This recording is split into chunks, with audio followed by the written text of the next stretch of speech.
세상의 변화를 알아가는 즐거움, 투자로 인생을 바꾸는 사람들, YG 클럽.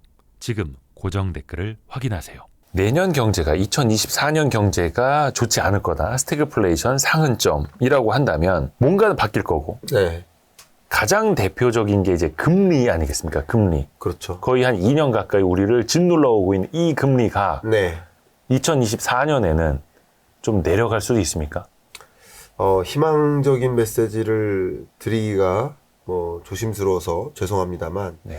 여러분들이 원하시는 그 금리는 24년에도 안 올 가능성이 좀 높아지고 있습니다. 금리 인하가. 네, 금리 인하는 쉽지 않을 것으로 보여지고 예. 결과적으로 그 질문은 바꿔 얘기하면 물가 잡힐 거냐는 문제거든요. 물가가 잡혀야 금리 내리니까. 물가 잡으려고 금리 인상했는데 물가 안 잡혔는데 금리 인하하는 것은 그냥 그거는 저는 개인적으로 상식 불가의 일이다.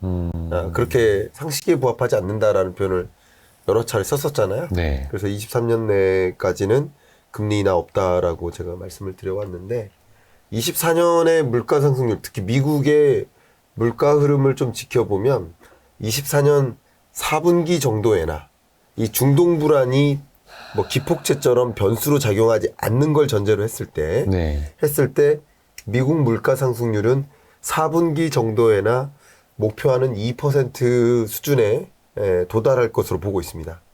그러면 그렇다고 해서 섣불리 금리를 인하하기는 쉽지 않을 거라고 생각하거든요.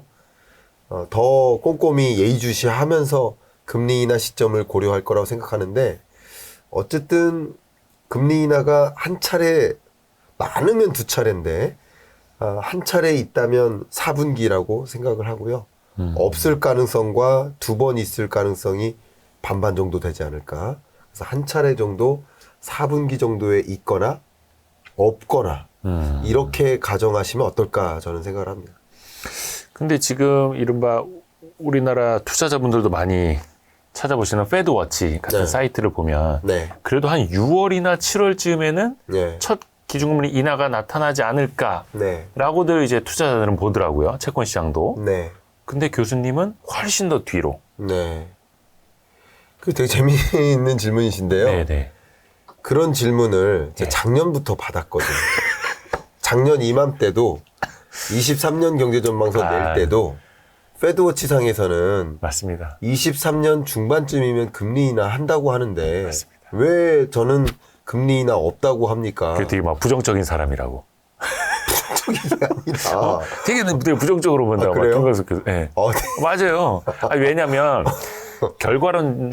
결과론적으로 놓고 보면 김광석 교수님이 맞았고 네. 시장이 너무 앞서갔다 틀리고 예. 또 앞서갔다 틀리고 또 예. 주식시장도 금리 인하 2023년에 하겠지? 예. 또 그러다 또 틀리고 막 이랬던 거지 않습니까? 예. 근데 내년마저도 지금 시장은 그래도 2024년 6, 7월 네. 교수님은 아니야. 빨라야 연말일 거야. 네. 근데 제가 대단한 사람이 아니고요. 네네네. 저는 이제 글로벌 경제의 뷰는 항상 국제기구를 기초로 합니다. 제가 말씀드린 국제기구는 IMF, 월드뱅크, OECD, BIS, WTO. 이들의 스탠스를 거의 똑같이 가져갑니다. 글로벌 스탠다드는. 근데 미국 기준금리 인하의 시점도 역시 이들도 그렇게 가져가고 있습니다. 제가 이 국제기구를 대변하는 건 아니고요. 다소 여러분도 한번 생각해 보세요. 근데 패드워치 상에서 내년 6월 정도의 기준금리 인하가 있을 거라고 생각하고 있는 거 그것도 굉장히 유의미한 정보예요. 네네. 왜냐하면 기준금리 인하에 대한 기대감이 24년 6월 정도에 집중될 거라는 거예요. 네. 그쯤에. 네. 물론 기준금리 인하 안 하네 하면서 실망할 수도 있겠지만. 네. 지금까지 그래왔듯이. 예, 지금까지 그래왔듯이. 예. 계속 제가 말씀드렸지만 기대, 실망. 기대, 실망. 기대, 실망. 이게 23년 연내 내내 반복됐던 주제예요. 그렇죠. 금리 인상 안 할 거야. 22년부터 보면. 요 정도는 안 할 거야. 근데 그 이상으로 하고 물가 그렇게 빨리 잡힐 거야. 물가 안 올라갈 거야. 그런데 물가 올라가고 물가 안 잡히고. 그러니까 이게 계속 물가에 대한 기대, 금리 인상 안 할 거라는 기대, 금리 인하할 거라는 기대. 이게 자꾸 뒤로 연장되고 하면서 주가가 갈짓자 행보를 보이는 거죠. 2,500선에서 올라갈 수가 없는 거죠. 그 언저리에서 왔다 갔다 하는 거죠. 전 그렇게 이 시장을 판단하고 있고요. 물론 시장이 그렇게 기대하고 있는 그 현상도 이해해야 되고 기준금리 인하의 시점이 24년 뭐 상반기 혹은 3분기 내에 쉽게 오지 않을 것이라는 전제도 또 둘 다 중요한 겁니다. 네. 그러니까 저는 그 두 가지를 양손에 부여잡고 투자 의사 결정을 내리시는 게 어떨까. 예, 그러면 좀 더 쉽습니다. 저는 그렇게 생각합니다. 더 어려워지는데요. 사실 이제 와이스트릿을 많이 보시는 분들 입장에서는 주식 네. 투자자분들이 많은데 네. 여기까지만 놓고 보면은 뭔가 조금 큰 변화가 나타나기는 좀 쉽지 않겠다 생각이 듭니다. 네. 근데 책에서도 그렇고 뭔가 앞에서도 서두에 오늘 띄워주셨습니다만 실물 경제와 예. 금융시장의 움직임 좀 다를 거다라고 말씀을 해주셨어요. 네, 네, 네. 그럼 주식시장도 좀 좋아질 수 있다라고 보시는 건가요? 네, 좋아질 수 있습니다. 금리가 저 뒤에 예. 내린다면서요? 네. 그래서 그 첫 번째 이제 2024년을 결정지을 20대 트렌드 중에 첫 번째 트렌드를 뉴 레지메 시대라고 네. 그래서 쓴 거예요. 이게 뭐 거창한 표현이지만 새로운 체제로 고착화된다는 뜻이거든요. 새로운 체제로 그것도 고착화요. 고착화. 이게 무슨 말이냐? 고물가, 고금리, 저성장. 이게 그냥 고착화되는 거, 굳어져 버리는 거예요. 자, 이랬을 때 제가 지금 말씀드릴게요. 실물 경제와 자본 시장이 전혀 다른 행태를 보일 수 있어요. 그 고리를 한번 여러분을 납득을 시켜봐 드리도록 하겠습니다. 네. 어떻게 납득이 되실지 모르겠습니다만 일단 기본적으로 근래 경험했던 역사를 먼저 말씀드릴게요. 짧게. 네. 이랬으니까 앞으로도 그럴 거야가 아니라 과거에도 그랬었기 때문에 여러분이 실물 경제가 안 좋으면 주식시장 안 좋을 거야라고 가정하시지 마시라는 뜻입니다. 그걸 말씀드릴게요. 그렇죠. 2020년, 21년 팬데믹 경제 위기 때 이보다 경제가 악화된 적이 없었습니다. 그렇죠. 근데 자본시장은 좋았잖아요. 날아갔죠. 벌써 실물 경제랑 자본시장이 같이 흘러가지 않는다는 것을 우린 경험했어요. 그럼요. 그렇죠. 그리고 이게 좀 넘어가면서 22년 인플레를 만나고 금리 인상기를 만나죠. 이때 실물 경제는 그래도 괜찮은 국면이었어요. 괜찮다. 그러니까 코로나19 끝나간다. 뭐 이러면서 실물 경제가 특히 비대면 서비스 말고 대면 서비스업에 충격이 있었는데 대면 서비스업이 제자리로 돌아오는 과정이었어요. 네. 그래서 저는 22년 경제 전망을 회귀점이라고 했어요. 코로나19 이전 수준으로 돌아온다. 정말 그랬어요. 네. 실물 경제적으로는 그래도 20년 이래로는 제일 나았어요. 근데 주가는 제일 안 좋았어요. 22년 10월이 바닥입니다. 그렇죠. 결론적으로 그런 거예요. 그리고 23년 볼게요. 23년은 제가 경기 침체 온다고 했고 실제 지금 경기 침체잖아요. 네.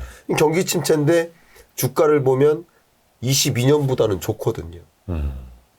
그러니까 이런 것들을 보면 실물 경제의 흐름과 자본시장이 같이 가는 게 분명히 아니라는 것을 먼저 상정해 놓는 건 우리가 자본시장을 접근할 때 필요하다고 생각합니다. 아주 기본적인 생각인 거죠. 예, 네. 그 오해하시는 분들 참 많으신데 네. 일단은 분리해서 봐야 됩니다. 예. 네. 그래서 저는 이제 실물 경제 중심으로 얘기를 항상 말씀을 드리니까 네. 경기 침체 옵니다. 근데 그게 곧 주가 침체는 아니라는 거죠. 그렇죠. 예. 그래서 말씀드리고요. 실제 이 두 개가 완전히 따로 움직임을 지금부터 설명드릴 텐데 그 따로 움직이는 그 현상이 있다라는 것을 이미 2020년부터 강조하는 그 문구가 등장했었죠. 그게 뭐냐면 메인 스트리트과 월 스트리트 간의 갭. 그 표현 기억하시는지 모르겠습니다. 여기는 Y 스트리트이지만 와이스트릿 참 좋죠. 네. 네. Y 스트리트만한 건 없지만 메인 스트리트는 실물 경제. 실물 경제. 리얼 이코노미. 네. 그러니까 실물 경제는 뭘까요? 가게가 소비하고 기업이 투자하고 네. 생산하고 수출하고 고용하고 막. 예. 그게 실물 경제. 네. 근데 메인 스트리트 말고 월 스트리트 이 동네 여의도입니다. 그렇죠. 금융. 예, 금융. 캐피털 마켓인 거예요, 대표적으로. 그 두 개가 갭이 벌어진다. 그러니까 따로따로 논다는 것을 보여주는 거예요. 그게 2020년에 등장한 용어예요. 네. 자, 그럼 그걸 설명드려 볼게요.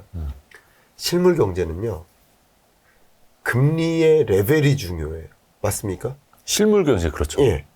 1%냐 5%냐 금리의 레벨이 중요합니다. 네. 그게 아니면 아니라고 해주세요. 지금 바로 절대적이죠. 왜냐면 뭐 이자 갚을 비용도 커지고. 그렇죠. 기업들도 실물 경제에서는 분명 금리의 레벨이 중요합니다. 근데 자본시장에서는 금리의 레벨이 중요한 게 아니에요. 금리 인상에 대한 두려움, 네. 금리 인상에 대한 공포감이 더 작용해요. 네. 맞습니까? 예, 심리도 그렇고 방향과 속도 또한 그렇고. 그렇죠. 방향과 속도. 그래서 2022년 10월이 주가의 저점이었거든요. 그때가 자이언트 스텝 하면서 공포감으로 금리 앞으로 얼마나 올라갈지 모르는 공포감. 네. 근데 22년 10월이 주가의 바닥인데 그때부터 금리 인상 속도 조절론이 등장해요. 아하. 그러니까 주가 바닥 찍고 올라가는 거예요. 팍 튀어 올랐죠. 금리 인상 속도 조절이 아니에요. 속도 조절론인 거예요. 네. 심리적인 기대감. 그러니까 결과적으로 지금의 금리가 22년 10월의 금리보다도 높은데, 기준금리가 높은데, 국채금리는 하물며 높은데. 근데 여러분 한번 생각해 보세요. 심리적으로는 그때가 공포스럽지 지금이 공포스럽지 않거든요. 그렇죠. 지금의 공포는 전쟁 공포 말고요. 금리 인상에 대한 공포가 있냐 이거예요. 네네. 없어지잖아요. 예. 그러니까 이게 새로운 체제가 된다는 거죠. 아하. 맞습니까? 예. 그러니까 동의하지 않으시면 언제든지 말씀해 아니요, 주세요. 맞습니다. 동의하시면 네. 동의하지 않으시면 끝까지 설명을 제가 납득시켜 보려고 그러는 거예요. 여러분들을. 네네네. 이게 다르다는 것을. 그러니까 실물 경제는 분명 금리가 1%냐 5%냐가 중요한 건데 네네네. 이 자본시장에서는 금리가 1%냐 5%냐가 중요하기보다는 금리가 얼마나 빠르게 올라가나 그 금리가 앞으로 올라갈 거라는 두려움. 두려움을 느낄 때 자본시장에서 돈을 빼는 거거든요. 그렇죠.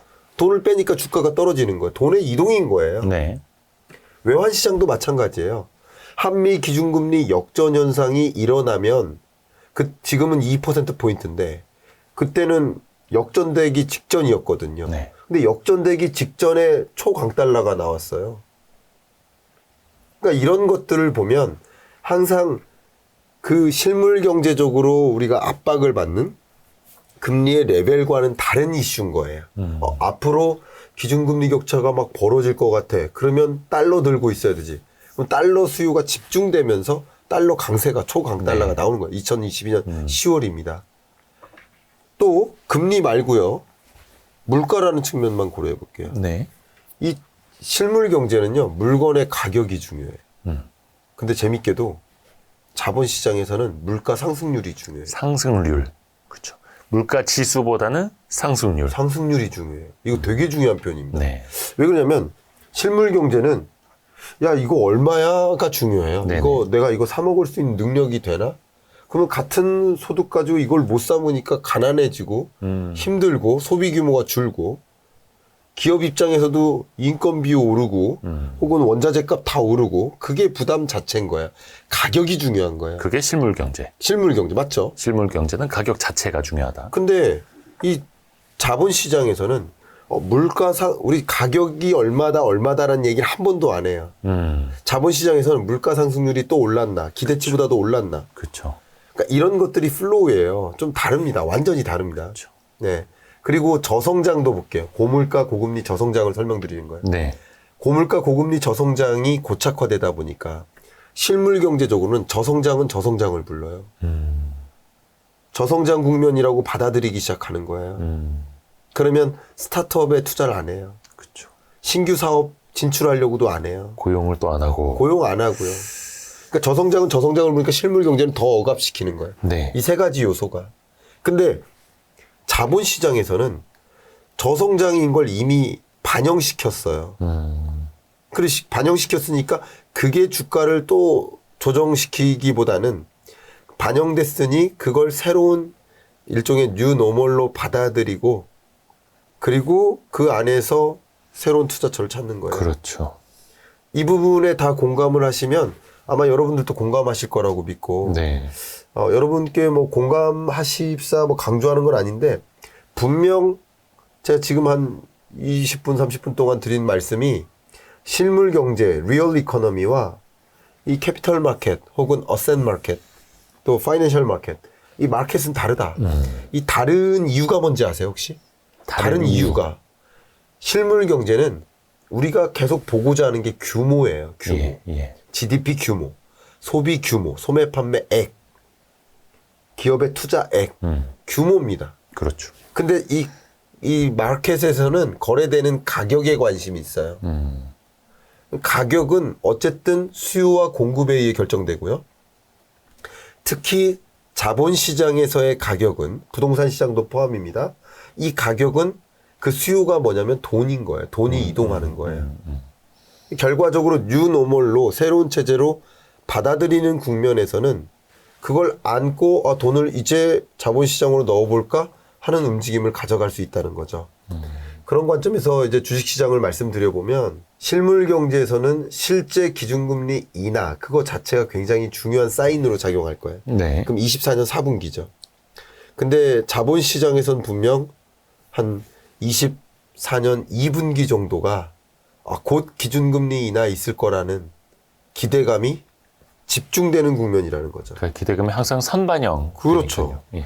그러니까 공포감이 주가를 떨어뜨리고 공포감이 그 주식시장에서 돈을 이탈하게 HTS 지우고요. 네.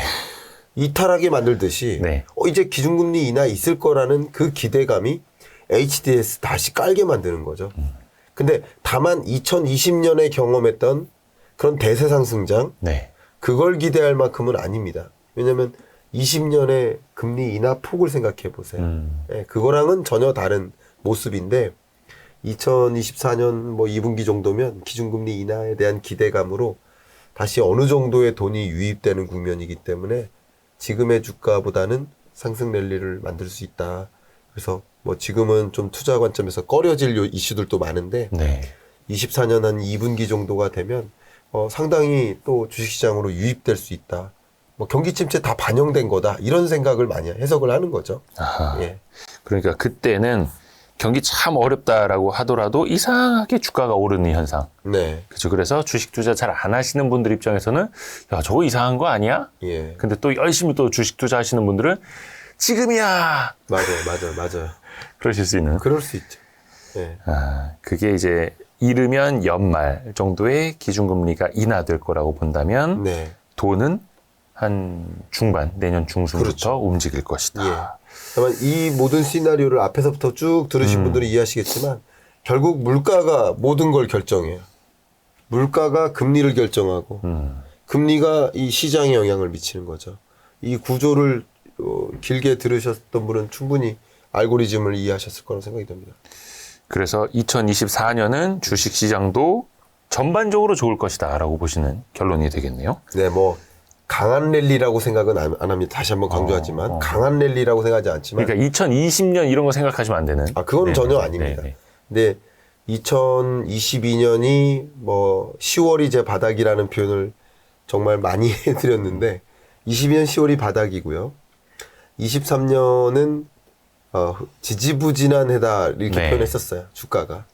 지지부진하게 2,500선에서 올라갔다가 조금 밑으로 떨어졌다가 그 선에서 맴돈다고 했는데 그 이상으로 조금은 올라가는 그런 국면, 뭐 3,000선을 돌파하고 이런 이슈가 아니라. 것까지는 아니고. 네, 그렇습니다. 그렇게 저는 전망을 하고 있습니다.